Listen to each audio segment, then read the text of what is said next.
A lot of people get chicks and raise them as day-old hatchlings.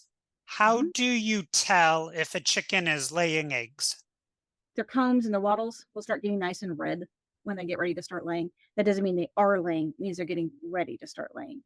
Generally, you can start telling they're laying eggs when they start singing. They all seem to have the egg song. And it's funny because, like, I order chicks in, raise them up. They've obviously never been around a mama chicken, but yet they still sing the egg songs. And after they leave the nest to like draw the predators away from the area of the nest, like, hey, look, I'm over here. There's nothing over there.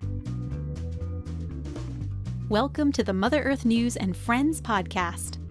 At Mother Earth News for 50 years and counting, we've been dedicated to conserving the planet's natural resources while helping you conserve your financial resources. In this podcast, we host conversations with experts in the fields of sustainability, homesteading, natural health, and more to share all about how you can live well wherever you are in a way that values both people and our Mother Earth.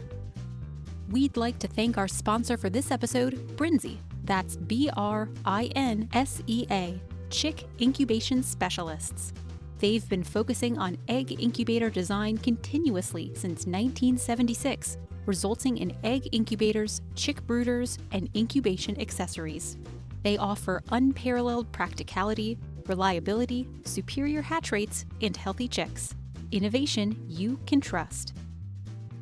Good day, everyone. I am Kenny Coogan, and joining me on this episode of Mother Earth News and Friends is Audra Chosper, the editor-in-chief of Goat Journal magazine, associate editor of Backyard Poultry, and herder of chickens for over 20 years. Today, we are going to be talking about the best egg layers. Welcome to the podcast, Audra. Hi, thank you for having me. All right, so people get chickens, usually for eggs. How often do chickens lay eggs? That depends on the chicken, depends on the breed, depends on the time of year. Generally, a good chicken, a good layer is going to lay about once a day out of a 7-day stretch. If you get 5 eggs from her, that's a really good deal. Your leghorns, of course, are going to lay like machines. They're just going to pop them out every single day, but usually at the expense of longevity. So there's like that short-term effect where you're going to get lots of eggs, but then over her life, you're not going to get quite as many. Can you talk to us a little bit about what is the chicken egg production cycle? Because you kind of Um, teased that they're going to have peaks in the first couple of years and then it's going to go downhill. you're going to have peaks. But you're also going to have that whole molt cycle. So they're going to lay, and then starting that first year, they'll lay all the way through. And then that next fall, they're going to molt. So they're not going to lay while they're molting because they're too busy making feathers. They don't have anything extra for eggs. They don't have the time or the energy or the whatever for that. So once they get through molt, they'll pick up laying again. Generally, that second year, there's a little bit less than the first year. And as they go through each molt, there's a little bit less. I mean, most hens will continue to lay till they're several years old. They may only do 2 or 3 eggs a week, depending on the health, the breed, the longevity again of the hen. That cycle, it definitely it's up and down. So you're going to go through periods where you have a lot of eggs, especially if you have a larger flock. There's going to be more eggs than you know what to do with. And then you're going to go through periods where you're like, what do you mean I have to buy eggs? If you didn't preserve any of them, you're going to be going to the store to buy eggs while you continue to buy feed for the chicken. Because usually when they molt, they all molt. That depends on breed. You have some breeds who do what they call, like, it's basically a continuous molt. So they're always losing feathers and they're always replacing feathers. So like Wyandottes are some of those who do that. So they never actually get that naked look. In the fall is typically when most hens molt. Not all of them. Some of them will explode at different times of year just to drive you crazy. I really think that's like they get together, they have a whole meeting on who is going to drive keep her crazy this time. But most of them, yes, in the fall, you get those breeds that do that main molt all at once. Your chicken pen looks like there's been some sort of an attack in there. Your birds are naked. It's awful looking. Yep, that's what I first thought.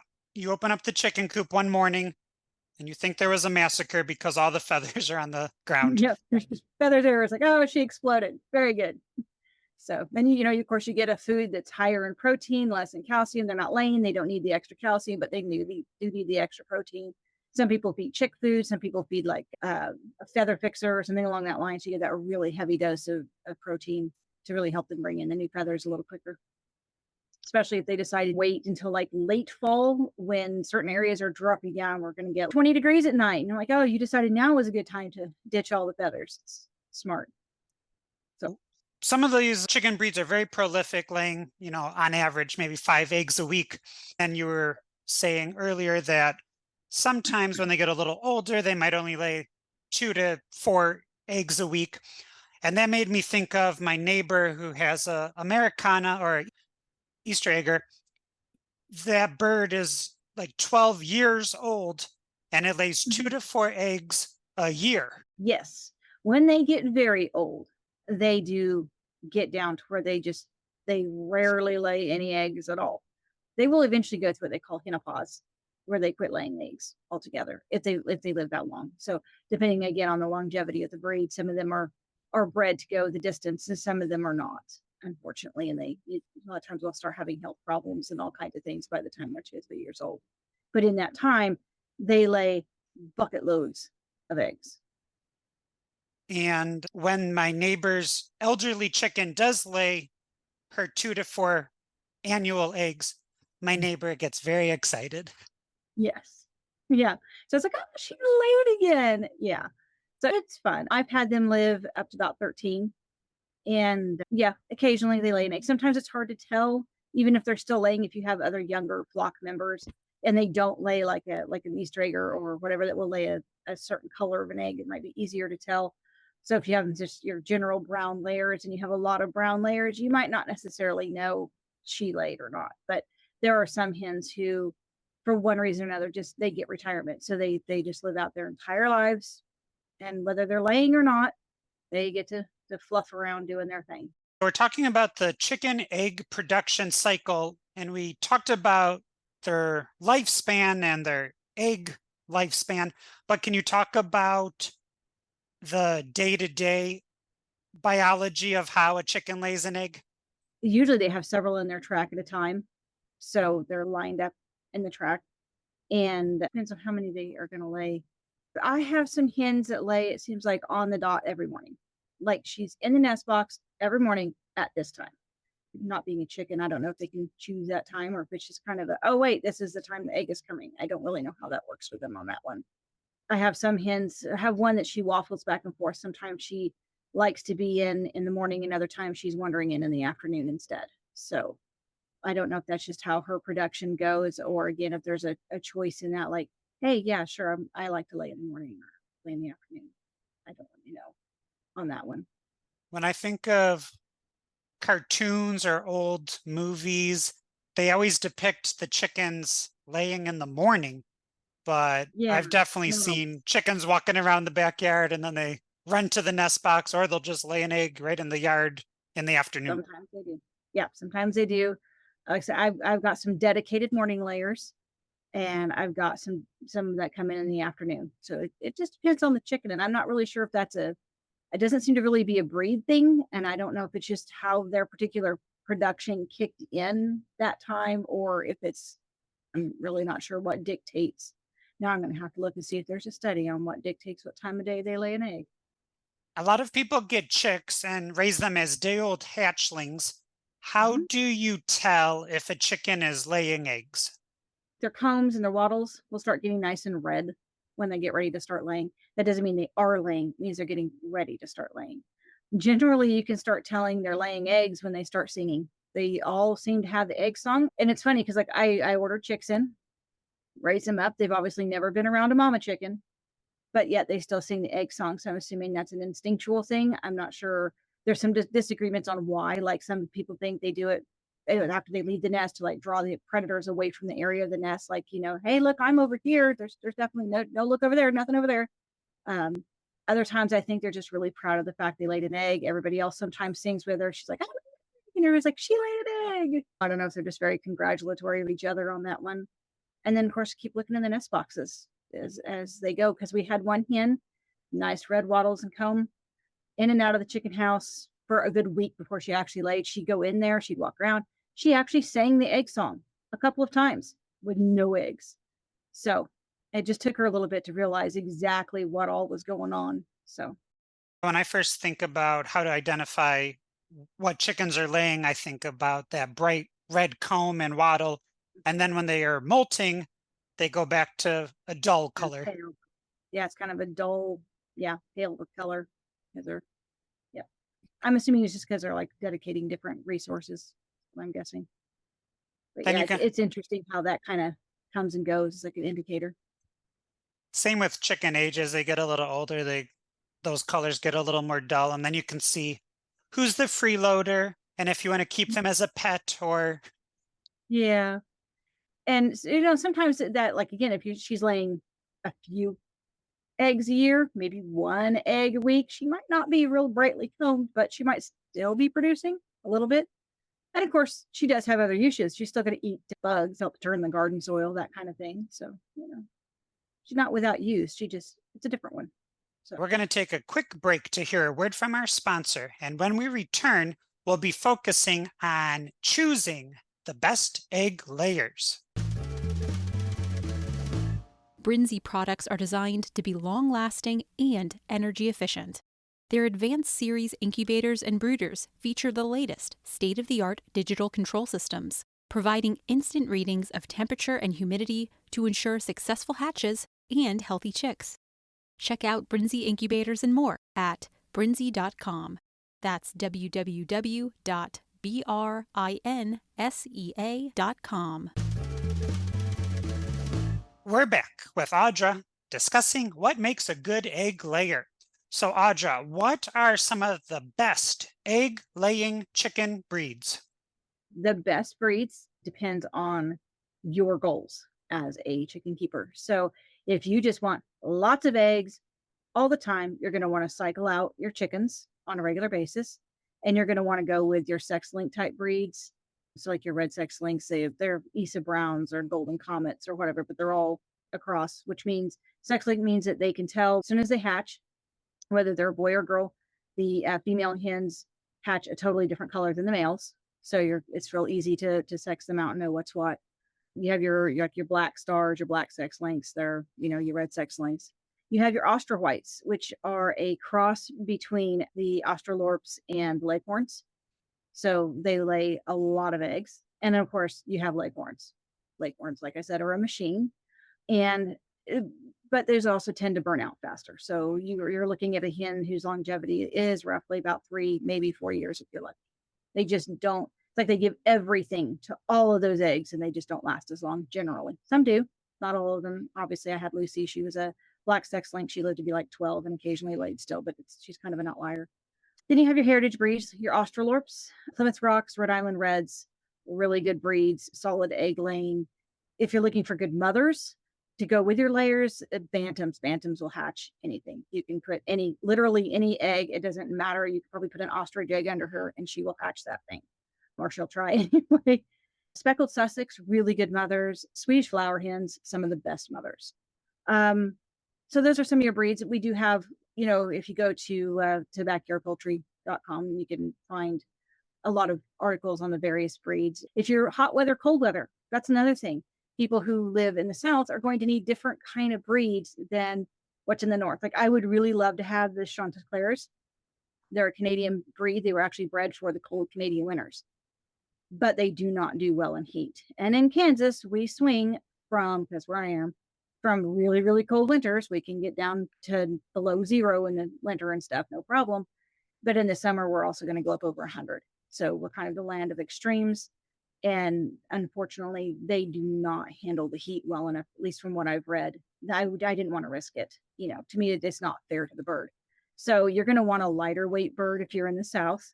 You're going to want a heavier bird if you're in the North.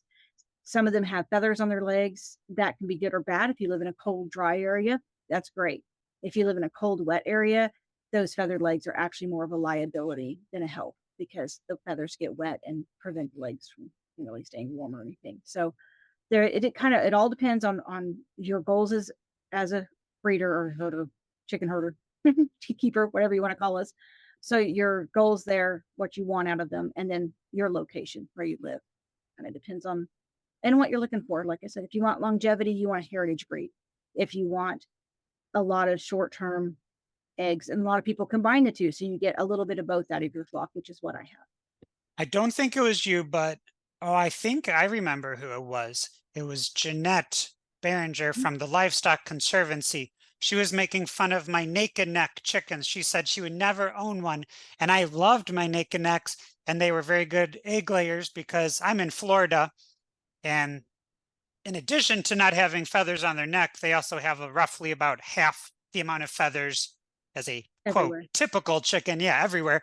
And they did excellent. They were very prolific, Oh, yeah. 4 to 5 Yeah, eggs and a see, week. it's not a chicken I would want for looks, but if I lived down further south, that would definitely be something I would look into because you have to consider beyond looks, you have to consider productivity for your area. You don't want to just feed a bunch of hens if they can't, or have them dropping dead on you in the heat. That's awful. Even with mine now, I have misters that run along the south side of my pen where it's nice and shady. So when it gets up in the high 90s or whatever, I kick those on. You can just feel the temperature in the pen drop, and the chickens all run and they just stand there. They love the misters. So we're talking about what are the best egg laying chicken breeds. And I'm glad that you mentioned Leghorns, but I'm also glad that you mentioned Bantams because, for Mm. instance, Leghorns come in both standard fowl size and Bantam size.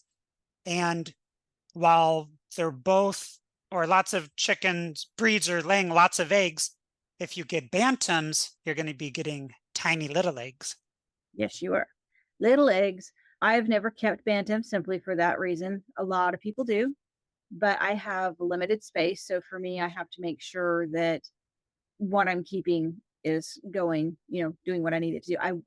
So I'm so bad when I set up a second pen though. Just a little pen and just have a little tiny flock of bantams because they are so sneaky cute. I don't even care if they lay. But yeah, you can get the leghorn in the bantams if you have really cramped space and you just can't keep large hens, or for whatever reason you don't feel like you want to keep large hens. Bantams are an obviously definitely an option. I mean, yeah, you may have to use 2 eggs instead of 1 to for a recipe or something, but, you know, they're definitely an option. A lot of people really like them. They're adorable. Oh, they're so cute. I'm assuming that if people have gotten this far in the podcast or are familiar with our podcast, they know this answer. But whenever I do public engagement, I'm always surprised in the year 2024, people still ask me, do you need a rooster to get eggs? That question crops up every year in the chicken groups. It's a guaranteed thing. No, you do not need a rooster. Hens are going to lay their eggs. The only thing a rooster does is fertilize eggs so that you can have chicks.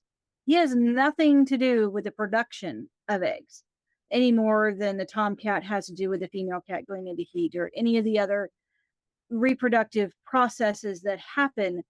He just has nothing to do with that. He is a protector of the flock if he's a good rooster.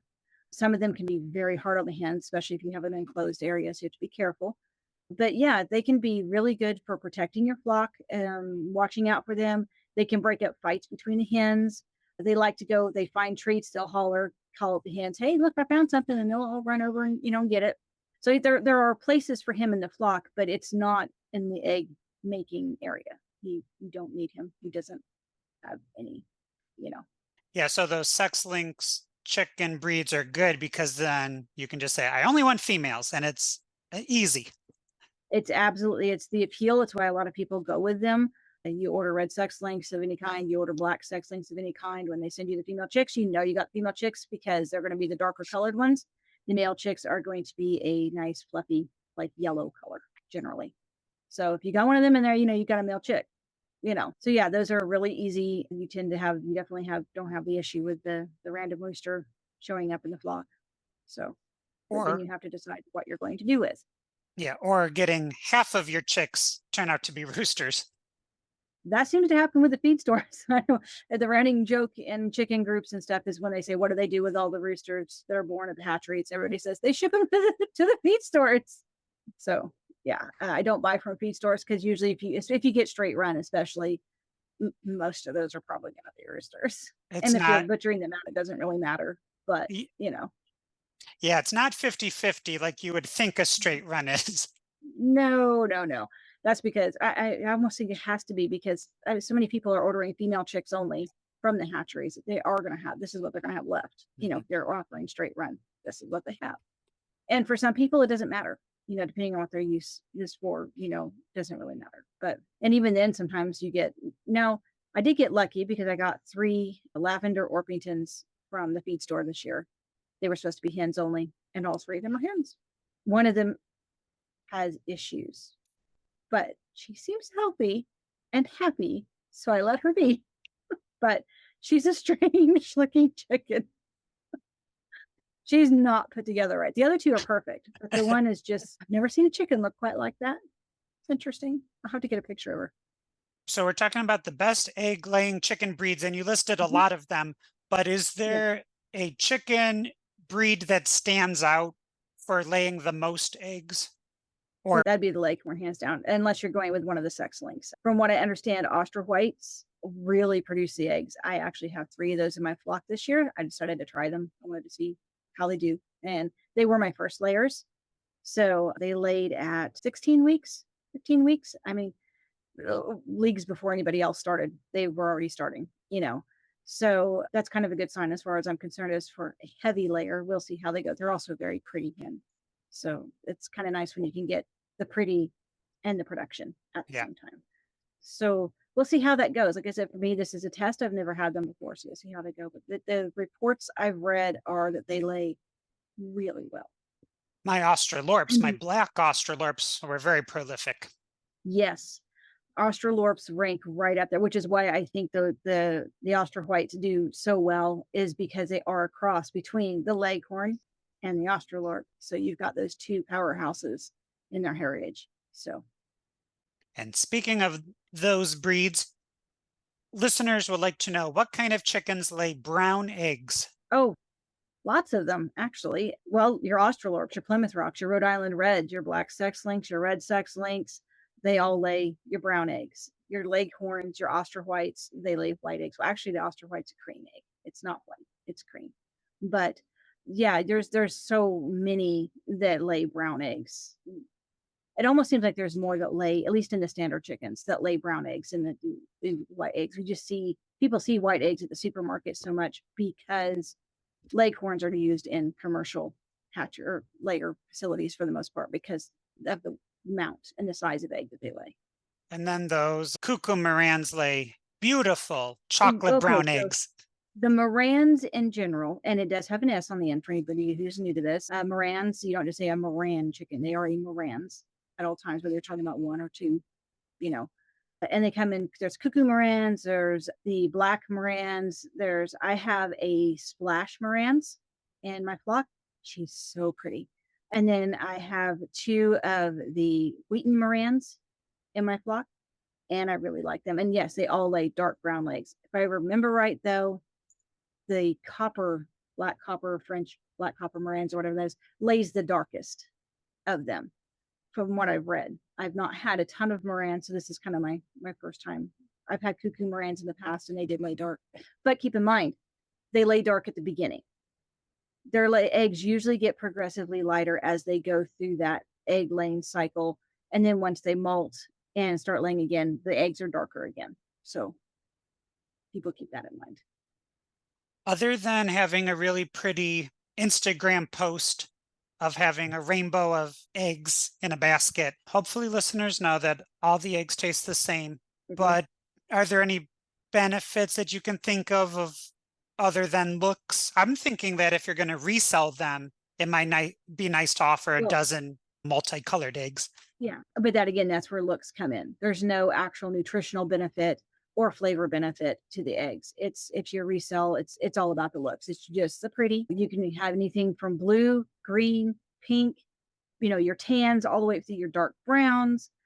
There's so many, a wide range of whites, creams, so many different colors you can have in a basket, and it's fun and it's pretty, and why not if you can, you know. So yeah, I mean, but other than that, no, there's no nutritional value difference. There's no taste difference. The Oster white eggs taste exactly the same as the red sex link or the black sex link or, any of the other breeds I have out there. I'm assuming that people who are listening to this podcast about what are the best egg layers either want to add different chicken breeds or maybe start up. Can you talk a little bit about how fresh farm eggs do taste different or how they cook different than a 40-day-old store-bought egg? The store-bought eggs, unless you're buying the real expensive pasture-raised eggs, not pasteurized, pasture-raised eggs. And some of those do look pretty nice when you crack them open, but they're also like $7, $8 a dozen, maybe more, depending on your location. The difference is phenomenal between home-raised eggs and store-bought eggs. Your home-raised eggs, you have a bigger yolk. It's a darker yellow. You actually do have, because of the feed differences in the living situation for hens that are in your factory farms and your ones that are at home, you actually have better levels of proper cholesterols in the backyard eggs. And if I remember right, there's your vitamin levels are higher, things like that, because factory chickens, unfortunately, even the ones that are free range, cage free, that's what it is, cage free. A lot of them, yes, they're not in a cage, but they're still in this giant warehouse building. They're still crammed. They can barely move. They're like, yes, I have access to the outdoors through this teeny tiny little door in one corner of the thing. Most of them never see the outside in their entire life, and which are unfortunately short due to their living conditions. So a hen who is outside exposed to proper sunshine and fresh air, and she's getting bugs and she's getting to move around and live generally like a chicken should, is going to produce a healthier. I mean, you're going to be healthier if a human put in those two situations, one would be healthier than the other. So is the hen. So you're inevitably going to have healthier eggs. Thank you so much, Audra, for today's discussion on what makes a good egg layer. Thank you for having me. Thanks for joining us for this episode of Mother Earth News and Friends.